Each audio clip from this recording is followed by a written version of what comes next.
3. Des fiertés. La fierté est un frein important à l'expérimentation.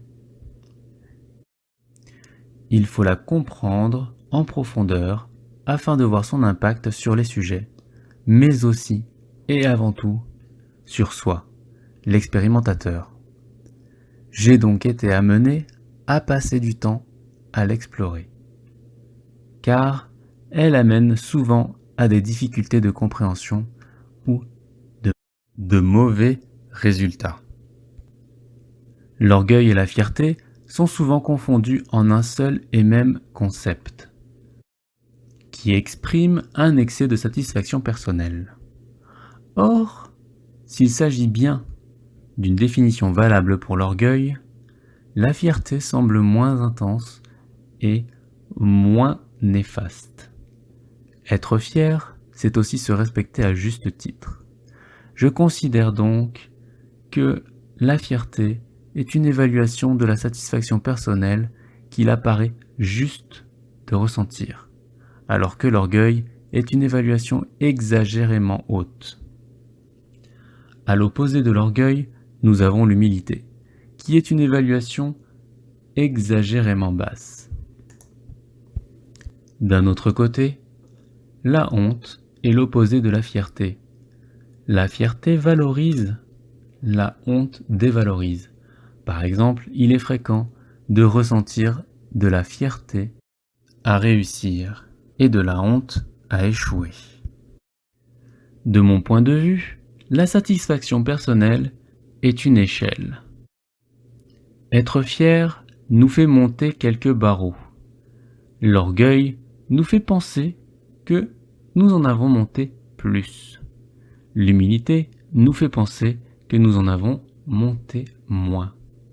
Avoir honte nous fait descendre de quelques barreaux. L'orgueil nous fait penser que nous en avons descendu moins. L'humilité nous fait penser que nous en avons descendu plus.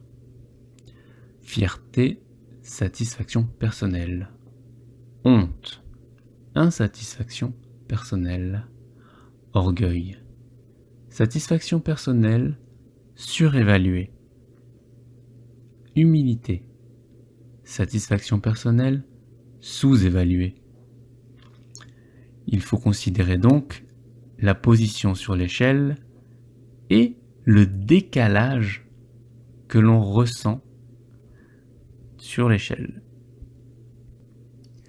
Vous avez déjà compris qu'il y a deux valeurs. Une valeur que je qualifierais de réelle et une valeur évaluée.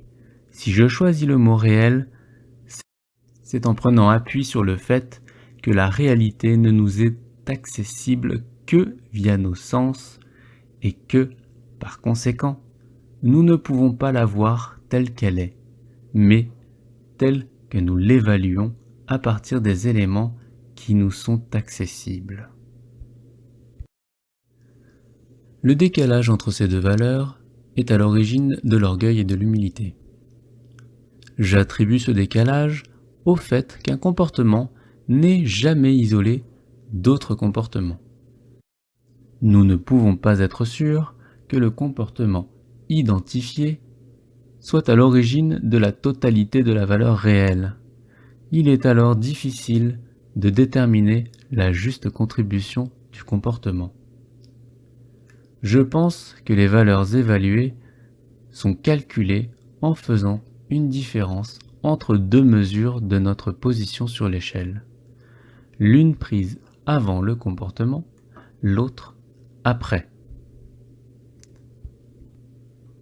Soit T0 avant T1, la valeur réelle est égale à la satisfaction personnelle à T1 moins la satisfaction personnelle à T0. Et la valeur évaluée est égale à la valeur réelle auquel on rajoute la variation de la satisfaction personnelle lors de ce comportement. Je vais poser l'hypothèse que la fierté réelle est personnelle et que ces facteurs individuels sont à l'origine de la variété des valeurs réelles. Pour finir, je pose également l'hypothèse que le mécanisme choisit les comportements pour se déplacer sur l'échelle de la satisfaction personnelle. Cela implique l'existence d'une autre valeur à considérer dans les comportements expliqués. La valeur estimée qui est celle que l'on imagine obtenir avant de choisir un comportement. Il est intéressant de se pencher sur ces deux affirmations. Si j'imaginais être fier d'une action et que ce n'est pas le cas,